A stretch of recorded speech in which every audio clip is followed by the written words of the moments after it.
Hi hello ನಮಸ್ಕಾರ. ಚಾನಲ್ಗೆ ಸ್ವಾಗತ. ಬಹಳ ದಿನಗಳಾದ ಮೇಲೆ ವಿಡಿಯೋ ಮಾಡ್ತಾ ಇದ್ದೇನೆ. ಕಾರಣಾಂತರಗಳಿಂದ ವಿಡಿಯೋ ಮಾಡೋದಕ್ಕೆ ಆಗಿರಲಿಲ್ಲ.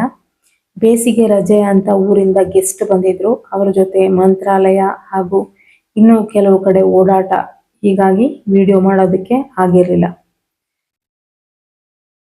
ಇವತ್ತಿನ ಟಾಪಿಕ್ ಏನಪ್ಪಾ ಅಂದ್ರೆ, ಸಾಧನೆ ಮಾಡಿದಾಗ ತೀವ್ರ ಸಂಕಷ್ಟಗಳು ಎದುರಾಗುವ ಉದ್ದೇಶಗಳು ಏನು, ಇದರ ಹಿಂದೆ ಇರುವ ಕೆಲವು ರಹಸ್ಯಗಳು ಯಾವುದು ಹಾಗೂ ಯಾಕೆ ಇದು ಬರುತ್ತೆ ಎಂಬುದನ್ನ ವಿವರವಾಗಿ ಹೇಳ್ತೀನಿ. ವಿಡಿಯೋ ಕೊನೆ ತನಕ ನೋಡಿ. ಕೆಲವರು ಸಾಧನೆ ಶುರು ಮಾಡಿದ ಕೆಲವೇ ದಿನಗಳಲ್ಲಿ ವಿಚಿತ್ರ ಅನುಭವಗಳನ್ನ ಹೇಳ್ತಾರೆ. ಜೀವನದಲ್ಲಿ ಸಡನ್ ಆಗಿ ಬರುವ ಕಷ್ಟಗಳು, ಮನಸ್ಸಿನಲ್ಲಿ ತೀವ್ರತರವಾದ ಒತ್ತಡ, ಎಲ್ಲ ನಿಮ್ಮ ಇಚ್ಛೆಗೆ ವಿರುದ್ಧವಾಗಿ ನಡೀತಾ ಇದೆ, ಯಾಕೋ ಹಳೆಯ ಕರ್ಮಗಳೆಲ್ಲ ಆಕ್ಟಿವೇಟ್ ಆಗ್ತಿವೆ ಅಂತ ಅನ್ಸಕ್ಕೆ ಶುರುವಾಗ್ಬೋದು. ಈ ರೀತಿ ಹಲವು ಪ್ರಶ್ನೆಗಳು ಕೂಡ ಬರಬಹುದು. ನಾನು ದೇವರ ಕಡೆ ಬಂದ್ಮೇಲೆ ಅಥವಾ ಸಾಧನೆ ಶುರು ಮಾಡಿದ್ಮೇಲೆ ಲೈಫ್ನಲ್ಲಿ ಇಂಪ್ರೂವ್ ಆಗಬೇಕಿತ್ತು, ಆದರೆ ಇನ್ನಷ್ಟು ಕಷ್ಟಗಳು ಬರ್ತಿವೆ ಅಂತ ಪ್ರಶ್ನೆಗಳು ಬರೋದು ಸಹಜ ಈ ಸಮಯದಲ್ಲಿ. ಆದರೆ ನಿಜವಾದ ಸಾಧನೆಯ ದಾರಿ ಎಲ್ಲರಿಗೂ ಅರ್ಥ ಆಗೋದಿಲ್ಲ. ಯಾಕೆ ಅಂದರೆ, ಸಾಧನೆ ಅಂದರೆ ಕೇವಲ ದೇವಸ್ಥಾನಕ್ಕೆ ಹೋಗೋದು ಅಲ್ಲ, ಮಂತ್ರ ಜಪಿಸೋದು, ಪೂಜೆ ಮಾಡೋದು ಮಾತ್ರವಲ್ಲ. ಸಾಧನೆ ಅಂದರೆ ನಮ್ಮ ಚೈತನ್ಯವನ್ನ ಟ್ರಾನ್ಸ್ಫಾರ್ಮ್ ಮಾಡುವ ಪ್ರಾಸೆಸ್. ಇದನ್ನು ಅನೇಕ ತಂತ್ರ ಸಾಧಕರು ಅಥವಾ ಸಾಧಕರು ಸ್ಪಿರಿಚುವಲ್ ಕ್ಲೆನ್ಸಿಂಗ್ ಅಂತ ಕರೀತಾರೆ. ಯಾಕೆ ಸಾಧನೆ ಶುರು ಮಾಡಿದಾಗ ಕಷ್ಟಗಳು ಶುರುವಾಗ್ತವೆ ಅನ್ನುವ ಪ್ರಶ್ನೆಗೆ ಒಂದು ಉದಾಹರಣೆ ಮೂಲಕ ವಿವರ ಏನು ಅಂತ ಹೇಳ್ತೀನಿ. ಉದಾಹರಣೆಗಾಗಿ ನೀವು ಇಮ್ಯಾಜಿನ್ ಮಾಡ್ಕೊಳ್ಳಿ, ಒಂದು ಮನೆ ಒಂದು 10-15 ವರ್ಷದಿಂದ ಕ್ಲೀನ್ ಮಾಡದೇ ಇದ್ದಾಗ ಒಂದು ದಿನ ಡೀಪ್ ಕ್ಲೀನಿಂಗ್ ಶುರು ಮಾಡಿದಾಗ ಮೊದಲಿಗೆ ಏನಾಗುತ್ತೆ, ಧೂಳು ಕಸ ಎದ್ದು ಕಾಣುತ್ತೆ. ಮೊದಲಿಗೆ ಕೆಲವು ಗಂಟೆಗಳು ಮನೆ ಕ್ಲೀನ್ ಕಾಣೋದಿಲ್ಲ, ಇನ್ನಷ್ಟು ಗಲೀಜಾಗಿ ಕಾಣುತ್ತೆ ನೀರೆಲ್ಲ ಹಾಕಿದಾಗ. ಆದರೆ ಅದೇ ಕ್ಲೀನಿಂಗ್ ಪ್ರಾಸೆಸ್. ಅದೇ ರೀತಿ ಸಾಧನೆಯನ್ನ ಶುರು ಮಾಡಿದಾಗ, ನೀವು ಪ್ರಾರಂಭಿಸಿದಾಗ ನಿಮ್ಮ ಸಬ್ಕಾನ್ಷಿಯಸ್ ಮೈಂಡ್ನಲ್ಲಿ ಇರುವ ಭಯ, ಹಿಂದೆ ನಡೆದ ನೋವಿನ ಘಟನೆಗಳ ಅನುಭವ, ಹಳೆಯ ನೋವಿನ ಕಹಿ ಘಟನೆಗಳ ನೆನಪು, ಕರ್ಮ ಬಂಧನಗಳ ನೋವು ಎಲ್ಲವೂ ಆಕ್ಟಿವೇಟ್ ಆಗಬಹುದು. ಇದರಿಂದ ಕೆಲವರಿಗೆ ಸಡನ್ ಆಗಿ ಒಂಟಿತನ, ಎಮೋಷನಲ್ ಬ್ರೇಕ್ ಡೌನ್, ನಿದ್ದೆ ಬಾರದಿರೋದು, ಸಂಬಂಧಗಳಲ್ಲಿ ರಿಲೇಶನ್ಶಿಪ್ಪಲ್ಲಿ ಏರುಪೇರು, ಕರಿಯರಲ್ಲಿ ಬ್ಲಾಕೇಜು, ಏನೇ ಮಾಡಿದರೂ ಸರಿಯಾಗದ ಸಿಚುವೇಶನ್ ಕಾಣಿಸ್ಬಹುದು. ಆದರೆ ಇದನ್ನೆಲ್ಲ ಪನಿಷ್ಮೆಂಟ್ ಅಂತ ನೋಡಬಾರ್ದು. ಕೆಲವೊಮ್ಮೆ ಇದು ಪ್ಯೂರಿಫಿಕೇಶನ್ ಪ್ರಾಸೆಸ್ ಕೂಡ ಆಗಿರಬಹುದು. ಪ್ರಕೃತಿ ಮೌನವಾಗಿರ್ಬೋದು, ಆದರೆ ಅದು ಪ್ರತಿಯೊಂದು ಕರ್ಮದ ಲೆಕ್ಕವನ್ನ ಇಟ್ಕೊಂಡಿರುತ್ತೆ. ಪ್ರಕೃತಿ ಯಾರ ಕರ್ಮವನ್ನ ಮರೆಯೋದಿಲ್ಲ. ಪ್ರತಿಯೊಂದು ಕರ್ಮಕ್ಕೂ ಒಂದು ದಿನ ಫಲ ಇದ್ದೇ ಇದೆ. ಯಾಕೆ ಈ ಮಾತು ಹೇಳಿದೆ ಅಂದರೆ, ಪುರಾಣಗಳು ಮತ್ತು ಯೋಗಶಾಸ್ತ್ರಗಳು ಪದೇ ಪದೇ ಹೇಳುವ ಮಾತು, ಪ್ರತಿಯೊಂದು ಕರ್ಮಕ್ಕೂ ಪ್ರತಿಕ್ರಿಯೆ ಇರುತ್ತೆ. ನಾವು ಮಾಡಿದ ಪ್ರತಿಯೊಂದು ಆ್ಯಕ್ಷನ್ನು, ಪ್ರತಿಯೊಂದು ಇಂಟೆನ್ಷನ್ನು, ಪ್ರತಿಯೊಂದು ಎಮೋಷನ್ಸನ್ನು ಕೂಡ ಅದು ಎನರ್ಜಿಯಾಗಿ ಉಳಿಯುತ್ತೆ ಪ್ರಕೃತಿಯಲ್ಲಿ. ಇದನ್ನೇ ಕರ್ಮ ಅನ್ನೋದು. ಹಾಗಾದರೆ ಸಾಧನೆ ಏನು ಮಾಡುತ್ತೆಪ್ಪ ಅಂದರೆ, ಸಾಧನೆ ನಿಮ್ಮೊಳಗೆ ಒಂದು ಹೈಯರ್ ಫ್ರೀಕ್ವೆನ್ಸಿಯನ್ನು ಆಕ್ಟಿವೇಟ್ ಮಾಡುತ್ತೆ. ಮಂತ್ರ ಅಥವಾ ದೇವತಾ ಉಪಾಸನೆ, ಧ್ಯಾನ ಇವು ನಿಧಾನವಾಗಿ ನಿಮ್ಮ ಒಳಗಿನ ವೈಬ್ರೇಷನನ್ನು ಚೇಂಜ್ ಮಾಡುತ್ತೆ. ಆಮೇಲೆ ನಿಮ್ಮ ಜೀವನದಲ್ಲಿ ಸೂಕ್ತವಾಗಿದ್ದ ಕರ್ಮಗಳು ಸರ್ಫೇಸಿಗೆ ಬರಬಹುದು. ಯಾಕೆ ಅಂದರೆ, ನೀವು ಆರಾಧಿಸುವ ಅಥವಾ ಜಪಿಸುವ ದೇವತಾ ಶಕ್ತಿ ನಿಮ್ಮ ವಿಕಾಸವನ್ನು ವೇಗಗೊಳಿಸುತ್ತೆ. ಹಲವಾರು ಸಾಧಕರ ಅನುಭವದ ಮಾತು, ಮತ್ತು ಇದು ನನ್ನ ಜೀವನದಲ್ಲಿ ಸ್ವತಃ ನಾನು ಅನುಭವಿಸಿದ್ರಿಂದ ನಿಮಗೆ ಹೇಳ್ತಾ ಇರೋದು. ಹಲವಾರು ವರ್ಷಗಳ ಕರ್ಮದ ಭಾರ ಕೆಲವೊಮ್ಮೆ ಕಡಿಮೆ ಸಮಯದಲ್ಲೇ ಕರಗಲು ಶುರುವಾಗುವುದು.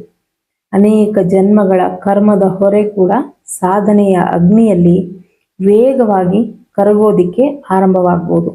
ಅದಕ್ಕಾಗಿ ಕೆಲವರ ಜೀವನದಲ್ಲಿ ಸಡನ್ ಆಗಿ ಡಿಟ್ಯಾಚ್ಮೆಂಟು, ಜನಗಳು ದೂರ ಆಗೋದು, ಈಗೋ ಬ್ರೇಕ್ ಡೌನ್ ಆಗೋದು, ಫೈನಾನ್ಷಿಯಲ್ ಕ್ರೈಸಿಸ್ ಬರೋದು, ಒಳಗೆ ಸಂಗ್ರಹವಾಗಿದ್ದ ಭಾವನಾತ್ಮಕ ನೋವುಗಳು ಹೊರಗೆ ಬರುವ ಪ್ರಕ್ರಿಯೆ, ವರ್ಷಗಳಿಂದ ಒತ್ತಿ ಹಾಕಿ ಇಟ್ಟಿದ್ದ ದುಃಖ, ನೋವು, ಭಯ ಮತ್ತು ಭಾವನೆಗಳು ಹೊರಗೆ ಬರುವ ಸ್ಥಿತಿ ಕಾಣಬಹುದು.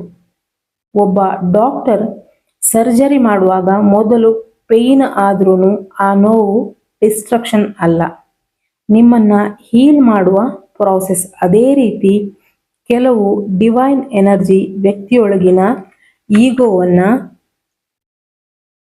ಅಟ್ಯಾಚ್ಮೆಂಟು, ಟಾಕ್ಸಿಕ್ ಪ್ಯಾಟರ್ನ್ ಅನ್ನ ಬ್ರೇಕ್ ಮಾಡುತ್ತೆ. ವರ್ಷಗಳಿಂದ ಅಥವಾ ಅನೇಕ ಜನ್ಮಗಳಿಂದ ನಮ್ಮ ಅಕೌಂಟ್ನಲ್ಲಿ ಜಮವಾಗಿರುವ ಕರ್ಮಶಕ್ತಿಯ ಪ್ರಭಾವವನ್ನು ನಿಧಾನವಾಗಿ ಕರಗಿಸುತ್ತೆ. ಇದೆಲ್ಲದರ ಪರಿಣಾಮ ವ್ಯಕ್ತಿ ಅಥವಾ ಸಾಧಕ ಸಫರಿಂಗ್ ಫೀಲ್ ಮಾಡಬಹುದು. ಆದರೆ ಅನೇಕ ಸಾಧಕರ ಅಭಿಪ್ರಾಯದ ಪ್ರಕಾರ ಹಳೆಯ ವಿಚಾರ, ನಂಬಿಕೆ ನಿಧಾನವಾಗಿ ಬದಲಾಗಿ ಹೊಸ ಪ್ರಜ್ಞೆ ನಿಧಾನವಾಗಿ ಜನ್ಮ ಪಡೆಯುತ್ತೆ ಅಂತ. ಇನ್ನು ಕೆಲವು ನೋವು, ಆಘಾತಗಳು ಡೇಂಜರ್ ಕೂಡ ಹೌದು. ಯಾಕೆಂದ್ರೆ ಪ್ರತಿಯೊಂದು ನೋವನ್ನ ಸ್ಪಿರಿಚುವಲ್ ಸೈನ್ ಅಂತ ಅಸ್ಯೂಮ್ ಮಾಡಬಾರದು. ಮೆಂಟಲ್ ಹೆಲ್ತ್ ಇಶ್ಯೂಸ್ ಇದ್ರೆ, ದೈಹಿಕ ತೀವ್ರತರ ಕಾಯಿಲೆಗಳು, ಇವುಗಳಿಗೆ ಸರಿಯಾದ ಡಾಕ್ಟರ್ನ ಹೆಲ್ಪ್ ತಗೋಬೇಕು. ಆದರೆ ಕೆಲವರಿಗೆ ಗಾಢವಾದ ಟ್ರಾನ್ಸ್ಫಾರ್ಮೇಶನ್ ನಡೆಯುತ್ತಿರಬಹುದು. ಇನ್ನು ಕೆಲವರಿಗೆ ದೊಡ್ಡ ಮಿಸ್ಅಂಡರ್ಸ್ಟ್ಯಾಂಡಿಂಗ್ ಇರುತ್ತೆ. ಕಾಳಿ, ಭೈರವ, ಚಾಮುಂಡಿ ಉಪಾಸನೆ ಮಾಡಿದವರಿಗೆ ಮಾತ್ರ ಇಂಟೆನ್ಸ್ ಎಕ್ಸ್ಪೀರಿಯನ್ಸ್ ಆಗೋದು ಎಂಬುದಾಗಿ. ಉಗ್ರ ದೇವತೆ ಇರಲಿ, ಸೌಮ್ಯ ದೇವತೆ ಇರಲಿ, ಟ್ರಾನ್ಸ್ಫಾರ್ಮೇಶನ್ ಪ್ರಾಸೆಸ್ ಪ್ರಮುಖವಾಗಿ ಸೇಮ್ ಇರುತ್ತೆ. Energy intensity, Kali energy ego destruction, ಭಯರಹಿತ ಟ್ರಾನ್ಸ್ಫಾರ್ಮೇಶನ್, ವೇಗವಾಗಿ ಕಾರ್ಮಿಕ್ ಕ್ಲಿಯರಿಂಗ್ ಮೂಲಕ ಕೆಲಸ ಮಾಡ್ಬೋದು ಕಾಳಿ ಈ ಥರದ energy. Lalita Tripura Sundari energy soft healing, emotional balance ಮೂಲಕ ಕೆಲಸ ಮಾಡ್ಬೋದು. ಆದರೆ ಎರಡರ ಅಂತಿಮ ಗುರಿ ಒಂದೇ, ಹೈಯರ್ ಟ್ರಾನ್ಸ್ಫಾರ್ಮೇಶನ್ ಒಂದೇ. ಬಹಳ ಜನ ಸ್ಪಿರಿಚುವಲ್ ಸಾಧನೆಗೆ ಬಂದಾಗ ಒಂದು ಎಕ್ಸ್ಪೆಕ್ಟೇಷನ್ ಜೊತೆ ಬರ್ತಾರೆ. ನಾನು ಮಂತ್ರ, ಜಪ, ಸಾಧನೆ, ಧ್ಯಾನ ಶುರು ಮಾಡಿದ್ರೆ ಶೀಘ್ರದಲ್ಲೇ ಮಿರಾಕಲ್ ಆಗಬೇಕು ಎಂಬುದಾಗಿ. ಆದರೆ ನಿಜವಾದ ಸಾಧನೆ ಅಂದರೆ ತಾಳ್ಮೆ ಕೇಳುತ್ತೆ, ಡಿಸಿಪ್ಲಿನ್ ಕೇಳುತ್ತೆ, ಶರಣಾಗತಿ ಕೇಳುತ್ತೆ. ಕೆಲವೊಮ್ಮೆ ದೇವತಾ ಶಕ್ತಿ ಮೊದಲು ನಿಮ್ಮ ಕಂಫರ್ಟ್ ಝೋನನ್ನು ಬ್ರೇಕ್ ಮಾಡುತ್ತೆ. ಯಾಕೆ ಅಂದರೆ ಹಳೆಯ ಐಡೆಂಟಿಟಿ ಇದ್ದಾಗ ಹೈಯರ್ ಕಾನ್ಷಿಯಸ್ ಬರೋದಿಲ್ಲ. ಆದ್ದರಿಂದ ಇದು ಆಧ್ಯಾತ್ಮಿಕ ದಾರಿ, ಗ್ಲಾಮರಸ್ ರೂಟ್ ಅಂತೂ ಅಲ್ಲ. ಅದು ಒಳಗಿನ ಯುದ್ಧ. ಅದು ಈಗೋ ಮತ್ತು ಅವೇಕನಿಂಗ್ ನಡುವಿನ ಹೋರಾಟ. ಅದು ಭ್ರಮೆ ಮತ್ತು ಸತ್ಯಗಳ ನಡುವಿನ ಹೋರಾಟ. ಹಾಗಾದರೆ ನಿಮ್ಮ ಜೀವನದಲ್ಲಿ ಯಾವುದೇ ಕಾರಣ ಇಲ್ಲದೆ ಕನ್ಫ್ಯೂಸ್ ಸ್ಟೇಟ್ ಇದ್ದರೆ, ಸಂಬಂಧಗಳು ದೂರವಾಗ್ತಾ ಇದ್ದರೆ, ಫೈನಾನ್ಷಿಯಲ್ ಬ್ರೇಕ್ ಡೌನ್ ಆಗ್ತಾ ಇದ್ರೆ, ಒಳಗೆ ಏನು ಬದಲಾವಣೆ ನಡೆಯುತ್ತಿರುವ ಫೀಲಿಂಗ್ ನಿಮಗೆ ಬರ್ತಾ ಇದ್ರೆ, ನಿಮ್ಮೊಳಗಿನ ಹಳೆಯ ವರ್ಷನ್ ನಿಧಾನವಾಗಿ ಡಿಸಾಲ್ವ್ ಆಗುತ್ತಿರುವ ಪ್ರಾಸೆಸ್ ಇರಬಹುದು. ಈ ಪೇಯ್ನ್ ಎಂಡಿಂಗ್ ಅಲ್ಲ, ಕೆಲವೊಮ್ಮೆ ಅದು ರೀಬರ್ತ್ ಪ್ರಾಸೆಸ್ ಕೂಡ ಆಗಿರಬಹುದು. ಪ್ರತಿಯೊಂದು ಹಂತಗಳು ಪರ್ಮನೆಂಟ್ ಅಲ್ಲ. ಪ್ರತಿಯೊಂದು ನೋವನ್ನ ಸ್ಪಿರಿಚುವಲ್ ಸೈನ್ ಅಂತ ತಿಳ್ಕೊಳ್ಳೋದಕ್ಕೆ ಹೋಗಬೇಡಿ. ಮಾನಸಿಕ ಆರೋಗ್ಯ, ದೈಹಿಕ ಆರೋಗ್ಯ ಇವೆಲ್ಲವೂ ತುಂಬ ಮುಖ್ಯವಾದ ವಿಚಾರ. ಆದರೆ ನಿಮ್ಮೊಳಗೆ ನಿಜವಾದ ಟ್ರಾನ್ಸ್ಫಾರ್ಮೇಶನ್ ನಡೀತಾ ಇದ್ರೆ ಒಂದು ದಿನ ನಿಮಗೆ ರಿಯಲೈಸ್ ಆಗುತ್ತೆ. ಸಾಧನೆ ಅಂದರೆ ದೇವರನ್ನ ಚೇಂಜ್ ಮಾಡೋದು ಅಲ್ಲ, ನಿಮ್ಮ ಪ್ರಜ್ಞೆಯನ್ನು ಉನ್ನತ ಮಟ್ಟಕ್ಕೆ ತೆಗೆದುಕೊಂಡು ಹೋಗುವ ಪ್ರಕ್ರಿಯೆ. ಹಾಗೆಯೇ ಅತ್ಯಂತ ಕತ್ತಲೆಯ ಹಂತ ದಾಟಿದ ನಂತರವೇ ವ್ಯಕ್ತಿಯೊಳಗಿನ ನಿಜವಾದ ಬೆಳಕು ಹುಟ್ಟುತ್ತೆ ಅಂತ ಹೇಳ್ತಾ ಮುಂದಿನ ವಿಡಿಯೋದಲ್ಲಿ ಸಿಗ್ತೀನಿ. Thank you for watching.